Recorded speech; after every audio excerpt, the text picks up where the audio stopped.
어떤 사람이 책을 쓰면 제일 첫 장에는 뭘 쓸까요? 제목과 목적을 쓸 거예요. 자기가 표현하고자 하는 의도를. 제일 끝에는 결론을 내겠죠. 똑같습니다.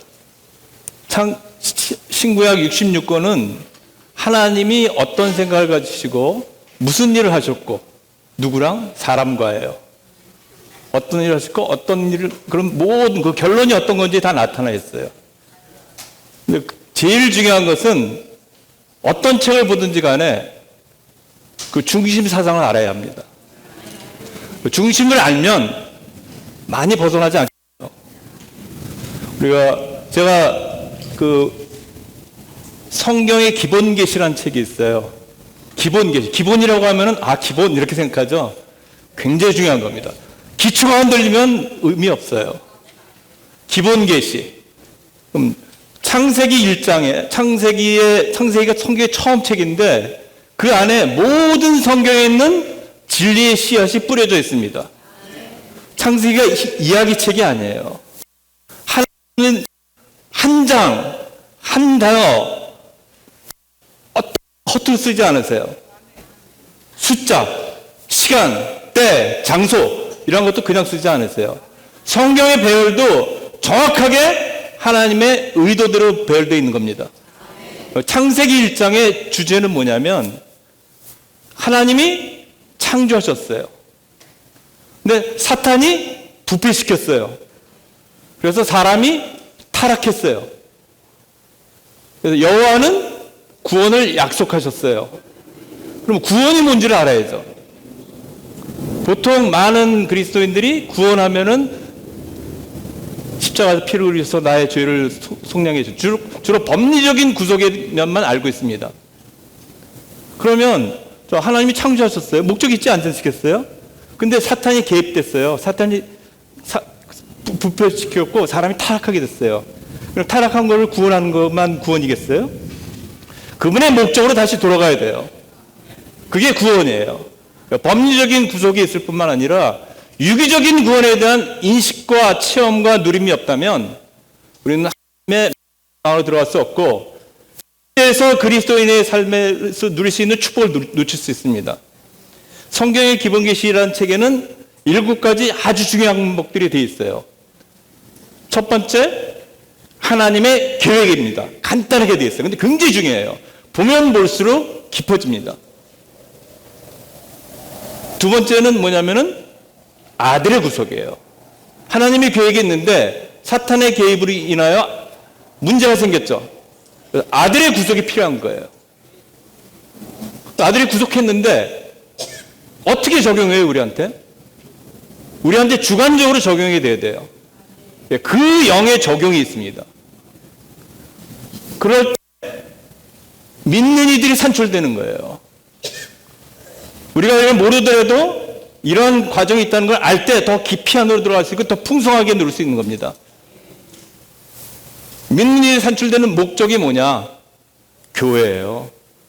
이 시대에서 하나님이 거하실 곳은 교회입니다. 그 교회가 누구예요? 믿는 우리들이에요. 그래서 말씀께서 육체가 돼서 우리 가운데 거하신다 그랬어요. 이거는 유기적인 연합이 있지 않으면 안 되는 거예요. 인격이 우리 안에 거하는 겁니다. 어떤 하나님이 하신 일을 믿는 게 아니에요. 하나님 자신을 받아들일 때 그게 생기는 거예요. 그래서 교회가 나오고 그 다음에 왕국. 자요. 침례자 요한이 첫 번째 하신 말이 뭐예요? 회개하라. 회개하라. 천국이 가까웠다 그랬거든요. 예수님도 많은 준비를 거치신 후에 첫 번째 하신 말씀이 뭐예요? 마태복음 4장 17절에 보면 그때 비로소 예수님께서 선포하셨다 그래요. 같은 말이에요. 회개하라. 회개하십시오. 천국이 가까웠다 그랬어요. 천국이 뭐예요? 그 내용을 알아야죠. 하늘나라가 천국이 아니에요. 하나님의 왕국과 하나님의 천국은 다른 거예요. 천국은 다른 거예요. 하나님의 왕국은 영원 전부터 영원 후까지 있는 모든 하나님의 다스림이에요. 왕국이라는 것은 왕이 있다는 거예요. 거기에 통치가 있습니다. 그에 대한 이해가 있어야 돼요. 그 중간에 회개하십시오. 천국이 가까웠다 그랬거든요. 천국이 뭔가? 그것이 거기에 간단하게 나와 있습니다. 천국은 은혜 시대인 교회 시대와 대환난이 후 천년 이기는 그리스도인들이 천년왕국이 있어요. 그래서 은혜 시대인 교회 시대와 천년왕국을 합해서 천국이라고 합니다. 킹덤 오브 헤븐과 킹덤 오브 갓은 다른 거예요. 킹덤 오브 헤븐은 킹덤 오브 갓 내에 있는 겁니다. 그런 것에 대한 정확한 인식이 있어야 이것이 왕국에 대해서 얘기하는 건지 천국에 대해서 얘기하는 건지 그런 것을 이해할 수가 있어요. 그리고 나서 새 예루살렘으로 끝납니다. 그래요? 하나님의 계획이 있고 그리스도의 구속이 있고 그 구속 모든 계획과 구속을 주는 그런 하나님의 모든 뜻과 계획과 갈망이 적용되는 그 영의 적용이 있어요. 그럴 때 믿는 일이 산출됩니다. 믿는 이가 그런 거예요. 믿습니다가 아니라 물론 믿습니다 해야죠. 하지만 더 깊이 들어가야 돼요. 믿는 일이 산출되는 목적이 뭐예요? 내가 그냥 죄진 우리가 그저 구원만 받는 걸까요? 하나님 목적이 있어요. 많은 사람들은 그리스도인들은 저들 포함해서 저의 관점에서만 봐요. 이 관점을 바꾸려면 성경으로 돌아가요. 성경으로 돌아와서 한 단어 한 단어가 무슨 뜻인지 이해해야 돼요. 그래서 그런 것을 하려면은 그 회복력 앱을 가지고 있는데 굉장히 좋아요. 그래서 하나하나 각주의 관 들어가면 또 거기에 각주가 있고 그래서 적인 조화가 있어요. 굉장히 좋습니다. 100 읽어도 새로워. 그래서 다시 성경의 기본 계시에 소개된 하나님의 계획, 그리스도의 구속, 그 영 적용, 믿는 이들의 왕국, 새 예루살렘 이것에 대한 조망을 가지시기 원합니다. 로마서 4장에서는 그 주관적인 의롭게 됨에 대한 건데 창세기를 이용했잖아요. 창세기가 성경의 첫 책이기 때문에 거기도 중심 사상이 있어요. 근데 거기서 제일 중요한 인물들이 앞에 많은 사람들도 있지만 아브라함, 이삭, 야곱, 요셉을 포함한 그런 이 네 분이 굉장히 중요합니다. 요셉은 야곱 포함되어 있죠. 그 창세기의 중심을 이해하려면 왜냐하면 우리는 부름받은 사람들 아니에요? 그렇죠? 유대 백성이 아니지만 부름받은 사람들이잖아요. 그 왜 불렀는지 부름받은 사람들의 생활이 어떤지가 창세기 쫙 나와 있어요. 그래서 그 책이 아브라함의 하나님, 이삭의 하나님, 야곱의 하나님이라는 책입니다.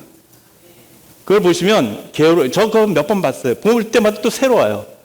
그리고 볼 때마다 안 것 같은데 깊이가 얕은 게 많고 그렇지만 주란친 것들이 너무 많고 그래요. 그래요. 하나님이 우리를 의롭다 하시는 목적이 있어요. 의롭다 하시는 과정일 뿐이에요. 사도 바울이 아그리파 왕한테 얘기할 때 사도행전 26장 18절에서 이것은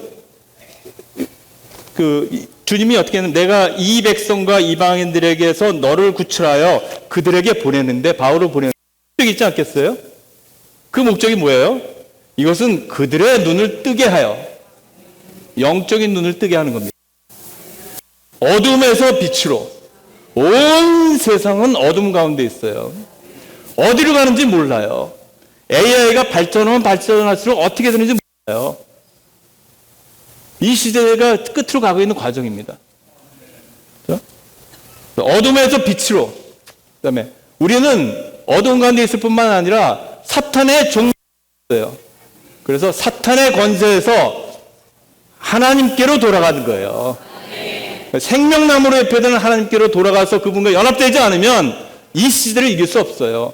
우리 열심으로 되는 게 아닙니다. 아무리 작심하고 기도하고 하더라도 주님과 한영되지 않으면 그런 데서 벗어날 수 없어요. 어둠에서 벗어날 수 없어요. 사망에서 벗어날 수 없어요. 죄에서 벗어날 수 없어요. 그래서 나를 믿음으로써 하나님께 돌아가게 한 다음에 두 가지가 나오는데, 나를 믿음으로써 죄들이 용서받을 뿐만 아니라, 죄들이 용서만 받는 게 아니에요. 거룩하게 된 사람들 가운데 있는 유업을 받게 하려는 것이다. 그게 목적이에요. 죄들을 처리하는 것은 소극적인 거예요. 적극적인 목적이 있어요. 사탄의 부패시킴으로써 사람이 타락했기 때문에 그 문제를 해결해야 되니까. 그래서 죄들을 용서하셨어요. 해결하셨지만 원래의 목적이 있잖아요. 유업을 받게 하는 거예요. 어떤 사람들한테요? 거룩하게 된 사람들이에요. 우리는 어떤 사람들이에요? 거룩하게 되고 있는 과정에 있는 사람들이에요. 위치적으로는 옮겨졌지만 기질적으로 조금씩 성장하는 거예요. 그게 생명의 성장이고 믿음이 성장한다는 겁니다. 그 유업이 뭔지를 알아야 될 거 아니에요. 거기 각주에 이렇게 나와 있습니다. 삼위일 하나님 자신과, 그분 자신이에요. 그분께서 소유하신 모든 것과, 소유하신 모든 것, 사랑, 빛, 거룩이 모든 신성한 속성들이에요. 우리가 인내가 있어요? 인내는 없어요. 우리 사랑이 있습니까? 그림자는 있죠. 근데 영원히 변치 않는 사랑은 없어요. 그렇죠? 그런 모든 것과 그분께서 행하신 모든 것, 성육신과 인생과 십자가의 죽음과 부활과 승천과 생명 주신 영과 지금 우리 안에서 운행하시는, 기름 부음으로 운행하시는 이 모든 것이에요. 그분께서 구속된 자기 백성을 위하여 행하실 모든 것이다. 이것이 사도 바울의 사역이에요. 그래서 오늘 그 메시지 후보는 제목이 의롭다 하심에 대한 주관적인 체험입니다. 거기에 크게 그 5가지가 있는데, 첫 번째는 의롭다 하시는 하나님에 대한 체험입니다. 자, 의롭다 하시면 어떻게 의롭다함을 받았어요? 로마서 4장 3절에서 창세기를 인용해서 성경이 무엇라고 말합니까? 성경에 무엇라고 쓰여 있습니까? 그렇지 않죠? 성경이 무엇라고 말하냐? 말하면 들어라. 그렇죠? 아브라함이 하나님을 믿으니 그것이 그의 의로 여겨졌다라고 하였습니다. 믿음이라는 거예요. 그래서 우리가 의롭다 하시는 하나님에 대한 첫 번째 1번이 의롭다 하시는 하나님에 대한 체험에서는, 의롭게 되기 위해서는 어떻게 해야 돼요? 체험을 하려면 믿음을 알아야죠. 그래서 믿음의 내재적인 의미를 간단하게 설명합니다. 그러면 두 번째 큰 제목에서는 그런 믿음이 어떻게 생기느냐? 그 믿음의 아주 논리적이에요, 성경은. 하나님의 옮겨부으심이라는 제목이에요. 그게 큰 제목이고, 그 첫 번째는 옮겨부으 과정이 뭔가, 그걸 간단하게 설명합니다. 그 다음에 옮겨부음 받은 결과 우리에게 반응이 나거든요. 어떤 거를 감상하면 좋다, 기분 나빠, 이런 게 있지 않습니까? 반응이 있어요. 심지어 하나님이 옮겨부으셔서 그분 자신을 우리에게 옮겨부어 주셨는데 반응이 없겠어요? 그래서 그 반응이 믿음이라는 거예요. 그 다음에 그 믿음은 우리의 믿음이 되신 그리스도예요. 그렇죠? 우리는 믿음이 없어요. 우리의 믿음은 그리스도예요. 히브리서 12장 2절에서 어떻게 얘기하죠? 믿음의 창시자이시고 완성자이신 예수님이에요. 우리는 믿음이 없어요. 예수님의 생명이 우리에게 더해지면 더해질수록 믿음이 성장하는 겁니다. 처음에 거듭났을 때 우리 어떻게 거듭났어요? 주님의 구원받았잖아요. 뭔지 모르죠. 구원받았지만 풍성을 못 누리잖아요. 집안에서 계속 양육을 받으면 저절로 되는 거예요. 집 밖에 나가면 못 누리죠. 그래서 우리의 믿음이 되신 그리스도, 우리의 믿음이 아니라, 그래서 우리의 믿음은 그리스도예요. 사실 믿음이신 그리스도에 대한 표현인 거죠. 반응인 거죠. 세 번째는 그럴 때 하나님도 우리에게 또 반응하세요. 그래서 하나님과 사람의 신성한 왕래가 있다. 이게 유로 계속 일어나는 겁니다. 일생 동안 일어나고 새 예루살렘 가서도 여전히 일어나요. 그 영과 신부가 말씀하시거든요. 연합 얘기를 하는 거예요. 이런 새 예루살렘 가기 전에 이 시대에서 그 실제를 맛보는 사람들입니다. 그래서 에베소서 1장 13절에서 우리 유업의 보증이 되신다는 말이에요. 그 성령이 우리가 누릴 그 놀라운 풍성을 맛보는 거예요. 그 조금 맛봐도 이 길을 갈 수 있어요. 그리고 부활하신 그리스도, 그 제목이 있고요. 그 다음에 어렵게 됐어요. 그냥 하나님은 우리보다 목적이 뚜렷하신 분이에요. 우리는 어떨 때 그냥 하니까 할 때도 많지 않아요? 그분은 하나도 목적 없이 하는 분이 아닙니다. 그걸 우리에게 적용하면 하나님의 자녀들이잖아요. 우리에게 일어나는 모든 일과 환경과 어려움과 고난과 즐거움 포함해서 그것은 다 하나님의 목적이 있어요. 그 목적을 이루기 위해서 아는 사람들을 쓰는 겁니다. 특별히 아내를 주고 남편을 주는 거예요. 구체적이잖아요. 집에서는 거짓말할 수 없거든요. 다 드러나잖아요. 그 이유가 뭐예요? 하나님이 그 안에 건축에 들어가시는 거예요. 환경과 일을 볼 때 땅에서 볼 거냐, 하나님의 관점에서 볼 거냐에 따라서 달라지는 거죠. 그래서 하나님께서 의롭다 하실 그 4번인데요. 하나님께서 의롭다 하시는 목적. 구속은 우리가 죄사함 받고 이런 것이 그것도 있죠, 물론. 그래서 목적이 있어요. 구속은 하나님의 목적을 위한 거예요. 그 다음에 그럴 때 우리가 창세기 15장의 내재적인 의미를 알 수가 있어요. 그래서 이 목적은 거기에 그 의의가 나오는데 하나님의 목적을 이루기 위한 하나님의 왕국이에요. 그분이 우리 안에서 우리 사람들 말고 내 안에서 우리와 연합된 영 안에 계신 그분에게 우리가 복종하지 않는데 어떻게 왕국이 이루어져요? 왕국은 먼저 우리 안에서 이루어져야 돼요. 생각과 감정과 의지가 그분의 지배를 받아야 돼요. 다시 얘기하면 바울이 얘기한 것처럼 그리스도께서 우리 마음의 거처를 정의하시는 거예요. 들어오셨지만 거처를 확장하고 계시는 거예요. 워낙 안 하니까 환경을 주시는 겁니다. 환경이 올 때 감사해야 돼요. 원칙은 그래요. 저도 잘 감사 못합니다. 원칙이 있던데 금방 돌이켜요. 목적을 이루기 위한 하나님의 왕국, 그 다음에 그런 객관적인 아까 김건정님 하신 것처럼 객관적인 의롭다함뿐만 아니라 주관적인 의롭다함을 체험한 결과가 뭔가, 그게 이제 마지막입니다. 이삭의 출생이 있다. 이삭은 신약에서는 그리스도예요. 구약의 이삭은 그리스도의 잎이에요. 그런 것들도 각주 보면 잘 나와 있습니다. 그 다음에 하나님의 만족을 위하여 다시 드리는 거예요. 그 다음에 부활한 이삭을 하나님으로부터 다시 받아요. 우리는 하나님이 뭐 달라고 그럴 때 안 주려고 그러잖아요. 드리면 더 얻어요. 아직 우리 시야가 좁아서 이거는요, 이건 안 돼요 그러죠. 그러면 누림이 더 큽니다. 이삭 한 사람을 드렸지만 한 이삭을 드렸지만 많은 이삭이 우리에게 더해져요. 그럴 때 몸의 생활이 암시됐어요. 의로움에 대해서. 그게 로마서 14장 17절입니다. 하나님의 왕국은 먹는 것과 마시는 것이 아니라 의와, 거기 의가 있죠. 의는 왕국을 위한 거예요. 의와 화평, 그리고 성령 안에 있는 기쁨이에요. 우리가 사람들과 하나님 앞에 의로울 때, 의롭게 행동하는 게 아니라 내재적으로 조성된 의에서 나온 것이 표현될 때, 그럴 때 화평이 있어요. 그러면은 우리가 기뻐하지 말라 그래도 기뻐할 수 있어요. 화평이 나쁘던 간에 우리가 주님과 연합되어 있다면 화평을 누릴 수 있는 겁니다. 그래서 제가 이제 개요를 좀 읽어드리겠습니다.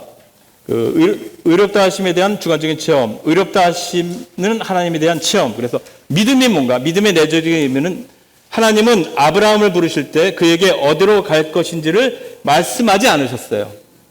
그냥 와라 그랬거든, 나오라 그랬거든요. 어디로가 없어요. 그건 누구한테 가는 거예요? 하나님께로 가는 거예요. 사탄의 권세에서 어디로 가요? 하나님께로 돌려간다 그랬잖아요. 하나님께로 가는 거예요. 하나님을 떠나면 죄를 지을 수 있어요. 예레미야에 있는 것처럼 내 백성이 두 가지 악을 행해야 했다 그랬거든요. 첫 번째는 뭐예요? 생수의 근원인 나를 떠난 거예요. 하나님을 떠나면 죄를 지을 수밖에 없어요. 죄라는 건 나쁜 일뿐만 아니라 하나님의 뜻과 상관없는 것들이에요. 나쁜 거를 포함한. 하나님께 돌아가야 돼요. 왜냐하면 하나님의 의도는 아브라함을 다시 그분 자신께로 이끄시는 것이었기 때문이다. 하나님은 아브라함을 갈대아 우르에서 불러내신 후 그분을 믿도록 훈련시켰어요. 아브라함이 믿음의 조상이죠. 창세기 쭉 보시고 한번 라이프 스타디를 좀 형편없어요. 세상 사람들도 안 하는 사라를, 그때 그 당시 사례였죠. 막 자기가 목숨을 유지하기 위해서 2번이나 팔았어요. 그게 아브라함이에요. 얼마나 감사합니까? 믿음의 조상이 그러니까 우리는 좀 편안하게 할 수 있지 않아요? 네? 너무나 엄격하고 그렇게 너무 성공 소리만 있다면 우리는 벽을 느낄 겁니다. 하나님은 그런 분이 아니에요. 창세기에 그런 얘기들이 있는 게 다 이유가 있어요. 그건 아브라함의 그냥 히스토리가 아니에요. 그 영적 있는 거예요. 그게 구약에 있는 모든 성도들의 얘기는 신약에 있는 민들이들에 대한 이야기예요. 하나님을 믿는 것은 믿음이요. 하나님 안으로 믿어 들어가고 인투가 중요해요. 들어가야 돼요. 객관적인 게 아니에요. 들어가야 돼요. 우리 자신을 하나님과 하나 되게 하는 것을 의미한다. 이런 믿음 안에서 사람은 자신이 아무것도 아니고 아무것도 가진 것이 없고 아무것도 할 수 없음을 시인하게 돼요. 빛이 있으면 점점 자기 힘이 빠져요. 하나님의 생명이 우리 안에서 자랄수록 우린 드러나요. 왜 그래요? 말씀 안에 생명이 있었는데 이 생명은 사람들의 빛이거든요. 우리가 얼마나 죄인인지 잘 몰라요. 빛이 충만하면 할수록 우리가 얼마나 죄인인 것을 더 깨닫게 되고 의식적으로 죄를 지을 때도 있고 무의식적으로 또 죄가 아니라고 생각하는 분도 많아요. 근데 빛이 비치면 다 드러납니다. 왜 그래요? 어둠 속에 비치니까 그 어둠이 이기지 못했다 그랬거든요. 그래서 결국 자신이 끝함을 인정하는 거예요. 인정 안 하면 손해예요. 빨리 인정할수록 생명이 성장합니다. 내가 왜 이랬을까? 원래 그런 사람이에요. 바울도 그랬잖아요. 내가 원하는 바 선은 행치 아니하고 원치 않는 바 악을 행해야 한다 그랬잖아요.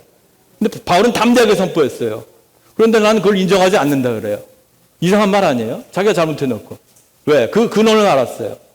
이것을 행하는 것은 내가 아니라 내 속에 거하는 인격으로 사탄이 거하고 있어요. 죄예요.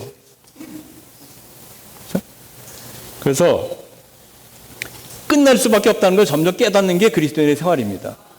많이 끝날수록 좋아요. 그래서 환경이 올 때, 또 나를 끝내게 하는구나. 이면에서. 그걸 깨닫는 게 중요한 겁니다.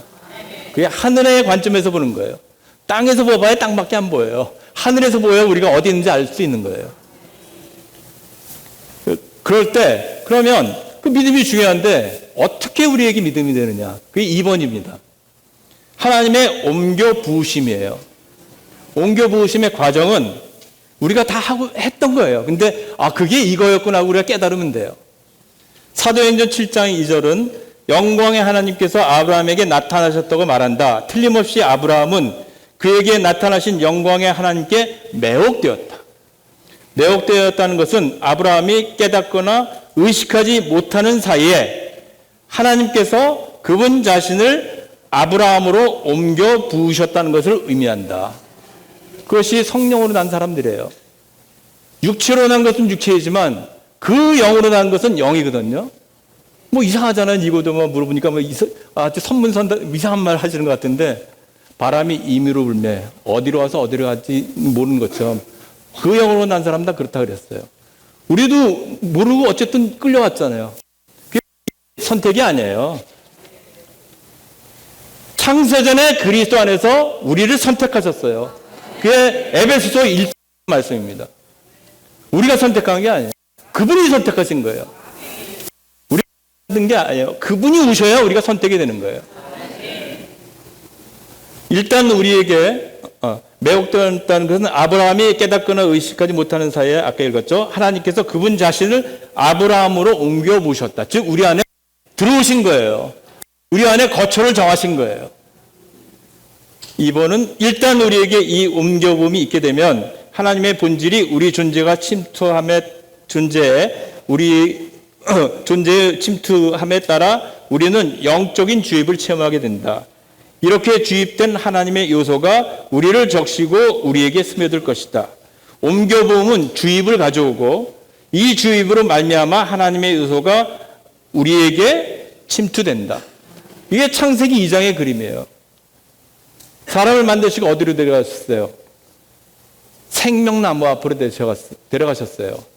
사탄이 기업해서 물론 하나님이 허락하신 거예요. 다 이유가 있죠. 생명나무이신 그분을 먹으라 그랬어요. 그게 주입이에요. 성경의 끝이 어떻게 돼요? 그때는 선과과 지시의 나무가 없고 요한계시록에서는 어떻게 돼요? 하나님과 어린 양의 보좌에서 생명수를 누리고 강자 외에 생명나무만 있어요. 여기서 누리는 것보다 더 영원히 풍성하게 누리는 거예요. 그게 우리의 소망입니다. 그러면 그 믿음이 하나님이라 그랬잖아요. 우리에게 주입되신. 그럴 때 우리가 이런 주입받았을 때 반응이 믿음이라는 거예요. 그래서 B번입니다. 이 침투는 반응을 일으킨다. 우리가 안으로 전달된 영적인 미덕들과 신성한 속동들은 우리 안에서 반응을 일으킬 것이다. 그 첫 번째 반응이 믿는 것이다. 믿지 말래도 믿을 수밖에 없어요. 이것이 우리의 믿음이다. 이것이 믿음에 대한 가장 높은 정의이다.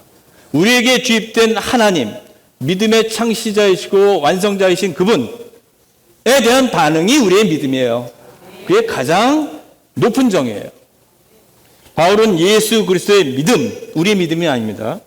또는 예수 그리스도 안에 있는 믿음이라는 용어를 사용한다. 이 용어들은 바울이 우리의 믿음이신 주 예수님 자신으로 말미암아 우리가 주 예수님을 믿는다는 뜻으로 말한 것이다. 우리에게는 믿는 능력이 없다. 그러므로 우리는 그리스도를 우리의 믿는 능력으로 취해야 한다. 우리는 주 예수님의 믿음으로 말미암아 그분을 믿어야 한다. 믿음은 하나님께서 옮겨 부으시고 주입하시고 적시시는 것에서 비롯된 그분에 대한 우리의 반응이다. 그럴 때 우리의 반응이 우리의 믿음이 되신 그리스도예요. 다시 얘기하면 우리 안에 거하시는 그리스도예요. 여러분은 주 예수님에 관한 영광의 복음을 들었을 때 회개했다. 회개라는 것은 우리의 죄의 잘못을 회개하는 것도 있지만 예레미야 아까 얘기했죠? 하나님을 떠났던 것을 하나님께 돌이키는 거예요. 우리는 수시로 회개해야 합니다. 환경에 있을 때마다 주 예수님, 주 예수님, 저 당신의 공급이 필요합니다. 당신 어떤 환경을 해결해달라고 요구하지 마세요. 주님이 필요합니다. 우리 그리스도인의 생활은 암초가 나타나서 암초를 깨려고 노력하는 거예요. 그건 종교예요. 깨는 게 아니라 물을 높이면 되는 거 아니에요? 그게 그리스도예요. 그게 생명 주는 영이에요. 그게 생명수예요. 믿음은 우리에게서 비롯되는 것이 아니다. 믿음은 하나님께서 온다. 믿음은 그리스도와 분리될 수 없다. 왜? 그분이 믿음이니까. 그분 자신이. 왜냐하면 사실상 믿음은 그분 자신을 우리 안에 옮겨 부으시어 우리 안에 반응을 산출하시는 그리스도이기 때문이다. 우리가 믿는 것은 일종의 반향. 어떤 소리가 있는데 말씀을 들어야죠. 소리가 없는데 어떤 반향이 있겠어요? 소리를 들었거든요. 그것은 불가능하다. 그리스도는 소리이시다. 이 소리가 우리의 마음과 영에 도달할 때 어떤 반응, 즉 반향을 일으킨다. 이 반응은 우리가 주님을 감사하는 거예요. 주 예수님을 믿는 믿음이에요. 그래서 우리가 여러분도 에베소서 1장에서 여러분도 그분 안에서 여러분도 진리의 말씀이거든요. 여러분을 구하는 복음을 들었어요. 말씀이에요. 집회에서 들을 수 있고 말씀을 올 때 그게 하나님의 말씀이거든요. 성경책이. 하나님 말씀하시는 걸 받아야죠. 연구하지만 그 영을 사용하지 않으면 축복을 놓칩니다. 그래서 하나님과 하나님의 반응, 우리가 그렇게 믿음으로 반영할 때 하나님의 반응이 있어요. 하나님과 사람의 신성한 왕래가 있다. 근데 1번, 그리스도께서 그분 자신을 여러분 안에 옮겨 부으셨을 때 여러분 안에 반응이 있었는데 그것이 곧 믿음이다. 여러분이 주님을 믿은 후 하나님은 여러분에게 반응하시어 그리스도 자신은 여러분의 믿음을 의로 여기신다. 그리스도 자신은 여러분의 믿음이에요. 우리의 믿음이 아니에요. 그리스도 자신인 여러분의 믿음을 의로 여기신다. 이와 같이 우리는 하나님의 의를 갖는데 이것이 바로 그리스도이다. 이삭은 그리스도의 예표였다. 우리의 믿음의 조상인 아브라함은 하나님과 하나님의 의와 의롭다함을 받았죠. 이삭, 그리스도를 얻었어요. 마찬가지로 우리는 하나님의 의와 오늘날의 이삭이신 그리스도를 받았다. 이것은 없는 것도 있는 것으로 불러내시는 하나님에 대한 체험이다. 99세 100세 됐을 때 생겨났잖아요. 없었지만 생겨났잖아요. 그게 이삭이 첫 번째 출생한 겁니다. 없는 것을 있는 것처럼 부르신 거예요.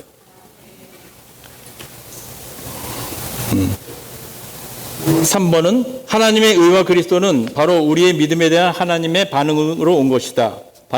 반응으로서 온 것이다.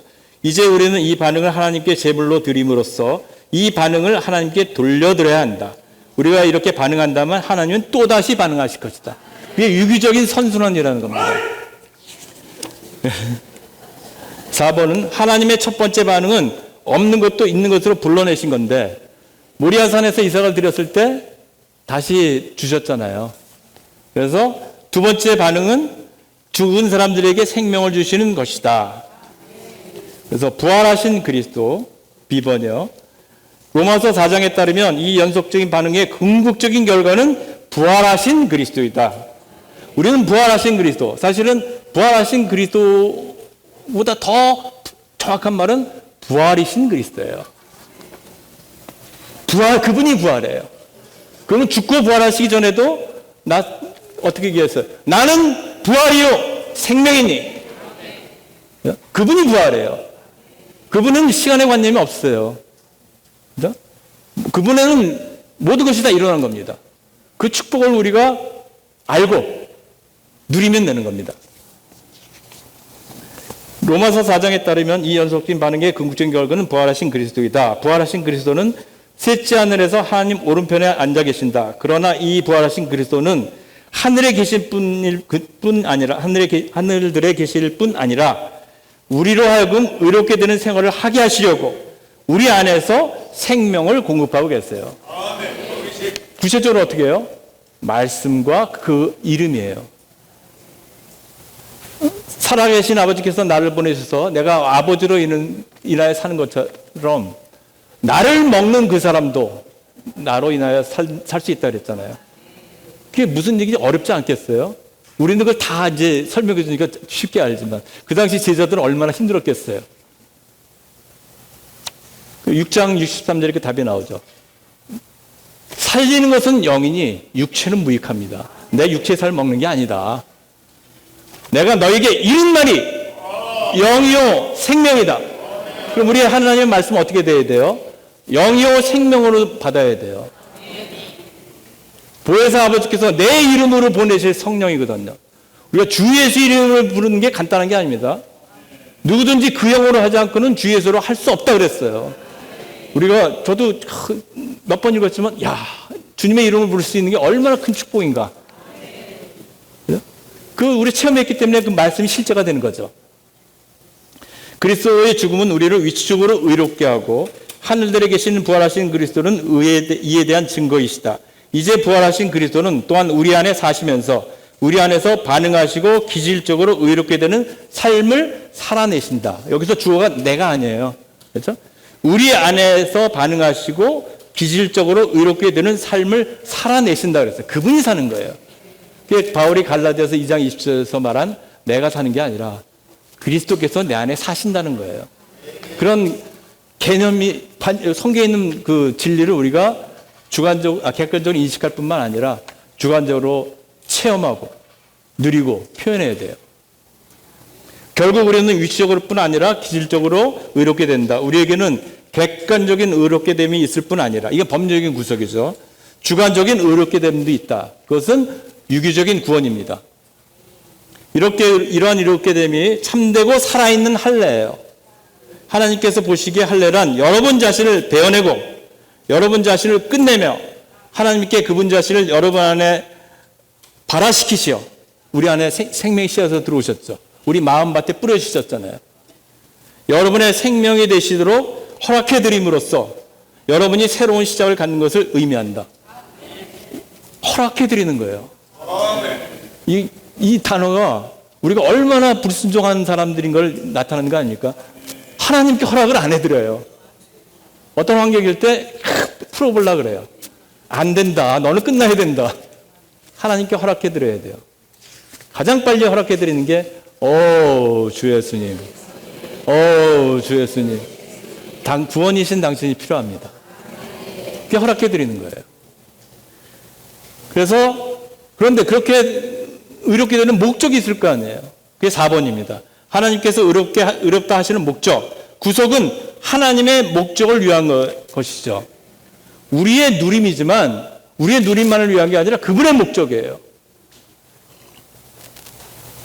사도 바울은 의롭다 하심의 부분을 로마서 3장만으로 결론지지 않았다.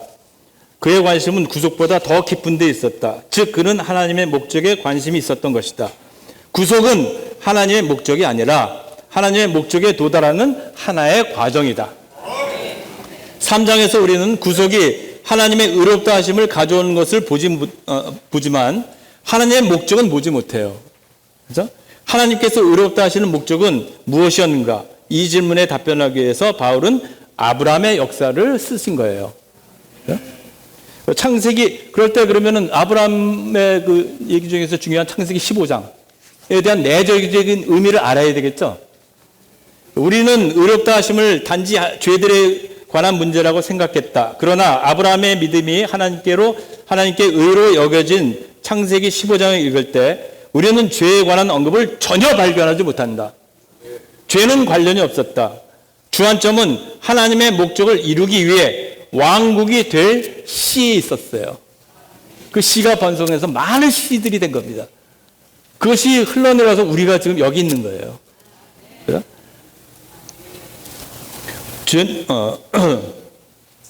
죄는 하나님의 목적은 길이다. 하나님은 단순히 아브라함이 죄 있는 상태에 있는 것을 긍휼히 여기셔서 그를 불러내신 것이 아니었다. 15장의 관심사는 죄가 아니라 하나님이 목적이 이루어지는 거예요. 기독교가 피상적인 것은 하나님의 목적보다 사람의 구원에 관심을 두고 있기 때문이다. 순서가 바뀌면 안 되죠. 사람의 구원하는 목적은 하나님의 목적이 이룰 수 있도록 인도하는 거예요. 그러기 위해서는 우리가 먼저 그 목적을 체험해야 돼요. 인식하고. 하나님이 왜 하나님은 여러분을 선택하셨는가?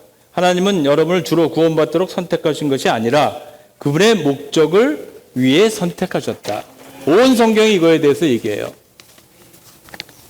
하나님의 목적을 이루기 위한 하나님의 왕국 10번이요. 하나님은 아브라함에게 하늘을 쳐다보아라.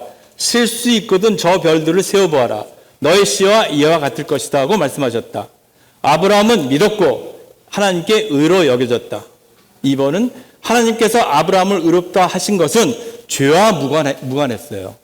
죄 사함 후에 의롭다는 그런 게 아니라 여기서 말하는 건 죄가 없잖아요. 의롭다 하셨어요. 그것은 전적으로 하나님의 목적과 관련되어 있었기 때문에 그래요. 그것은 하나님의 목적을 이루는 왕국을 산출할 씨를 얻는 것과 관련되어 있었어요.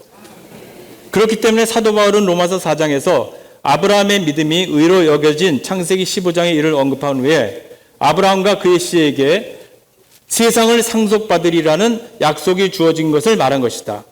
아브라함과 그의 상속자들은 하나님의 왕국을 위해 세상을 상속받는데 하나님의 왕국은 하나님의 목적을 위한 거예요. 로마서 4장이 우리에게 말해주는 것은 하나님이 의롭다 하심은 우리가 하늘나라에 가기 위한 것도 아니고 단지 우리의 구원을 위한 것도 아니라는 점이다.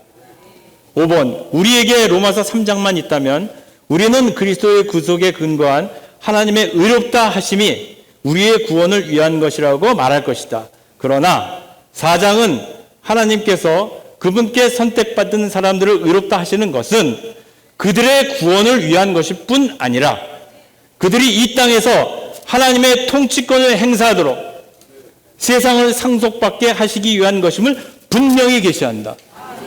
세상을 통치하는 거거든요. 먼저 무엇을 통치해야 돼요? 우리 자신의 혼이에요. 성도들을 통치하는 게 아니라 우리 자신을 먼저 통치해야 돼요. 내 안에 하나님의 왕국의 다스림의 실제가 있어야 그 실제가 말을 어눌하게 하더라도 흘러나갈 수 있는 거예요. 말을 잘한다고 전달되는 게 아닙니다. 체험이 있으면 알게 돼요. 그죠? 애들이 막 뭐라도 알잖아요. 그렇죠? 말 잘 못해도 알지 않습니까? 필요를 안다고요. 심지어 육신의 부모인 우리가 애들을 아는데 하나님 모르시겠어요?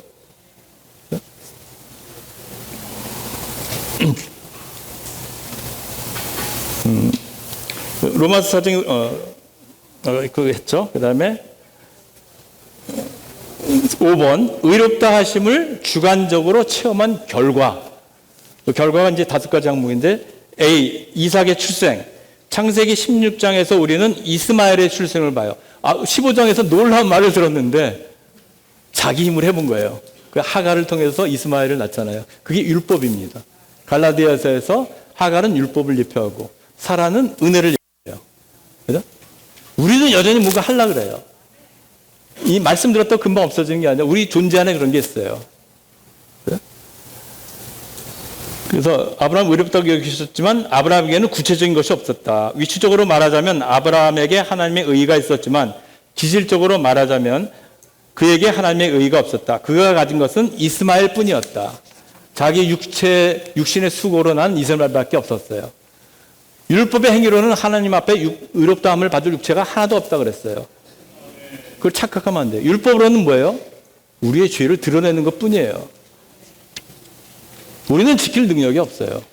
그분이 들어오셔야 우리 안에서 운행하시는 그분의 능력에 따라서 그 표현되는 것에 따라서 우리가 지킬 수 있는 거예요. 가끔 얘기하지만 죄를 지어서 죄인이 아니에요. 죄인이기 때문에 죄를 짓는 겁니다. 죄 들으면 이것만 없으면 저것만 없으면 여전히 죄의 근원이 우리 안에 있어요. 육신을 벗을 때까지 있는 겁니다. 그래서 우리는 더욱더 두렵고 떨림으로 우리의 구원을 이루어야 되는 거예요. 쉬지 않고 기도하라는 게 그런 말씀이에요.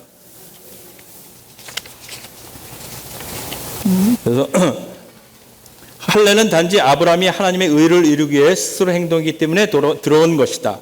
갈라디아서 4장은 하갈이 율법의 예표라고 말한다. 하갈로 말미암아 이스마엘을 낳는 것은 율법의 행위를 가진 것을 의미한다. 율법의 행위는 하나님의 의가 아니다. 아브라함은 자신을 끝내고 자신의 힘을 멈추고 할례 받는 것을 배워야 했다. 창세기 17장에서 하나님은 이삭에 대해 말씀하시면서 아브라함과 언약을 세우시겠다고 약속하셨다. 성경의 예표에서 이삭은 믿음으로 말미암아 믿는 이들의 것으로 여겨진 하나님의 의신 그리스도의 예표이다. 창세기 15장에서 아브라함은 위치적으로 하나님의 의를 가졌어요. 그렇지만 아직 주관적으로 의를 갖지 못했죠. 기질적으로. 이삭이 태어나야 되잖아요. 이삭이 태어났을 때 아브라함은 기질적으로 하나님의 의를 가졌다. 하나님의 만족을 위해서 다시 드려야 돼요.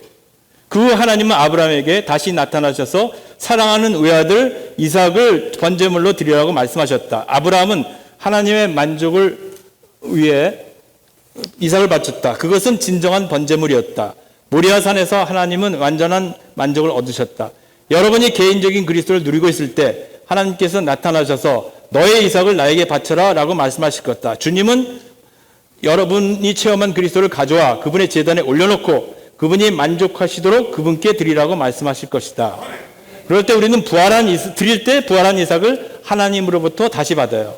히브리서 11장 17절에서 19절까지를 볼 때 이삭은 부활했고 아브라함은 부활한 이삭을 하나님에게서 다시 받았다. 그 결과 아브라함에 있는 하나님의 더 깊고도 풍성한 옮겨부으심과 주입하심과 침투하심이 이루어졌다. 아브라함의 영적 체험은 모리아산에서 그 절정에 달했다. 아브라함은 한 명의 이삭을 드렸지만 수많은 후손을 돌려받았다. 이 후손은 하나님께서 통치권을 행사하시기 위한 왕국, 즉 이스라엘 나라를 이루었다. 이것이 바울이 아브라함과 그의 상속자들이 땅을 상속받는 것이라고 말하는 이유이다. 그럴 때 결과 몸의 생활이 암시되고 있어요. 하나님의 의롭다 하심의 목적은 수백만의 성도들 안에 그리스도를 재생산하는 것이다. 이 성도들은 그리스도의 재생산으로서 그분의 몸의 지체들이 된다. 이어서 이 몸은 하나님의 목적을 이루기 위해 이 땅에서 하나님의 왕국이 된다. 하나님의 왕국인 몸은 로마서 12장부터 16장까지에 걸쳐 설명되어 있다. 하나님의 왕국인 교회는 이삭 한 명으로 이루어지지 않고 하나님의 의롭다 하심으로 산출된 많은 이삭들, 우리들로 이루어지는 거예요. 이 모든 것은 의롭다 하심에 대한 주관적이고도 더 깊은 체험의 결과이다. 로마서 4장의 목적은 바울은 하나님의 의롭다 하심이 하나님의 목적을 이루기 위한 것임을 보여주려고 로마서 4장을 썼다. 하나님의 목적은 같이 읽을까요? 하나님의 목적은 왕국인 한 몸을 가지심으로써 그 몸이 이 땅에서 하나님을 표현하고 그분의 통치권을 행사하게 하시는 것이다. 그러므로 4장은 12장부터 16까지를 위한 기초를 놓으며 12장부터 16장까지 해서 우리는 실제적인 몸의 생활, 교회 생활, 왕국 생활을 본다. 그래서 에베소서 1장에 그것이 나타나 있습니다. 영적인 축복을 얘기하면서 끝은 뭐예요? 교회는 그분의 몸이니 그 안에서 만물을 충만케 하시는 분의 충만입니다. 아멘.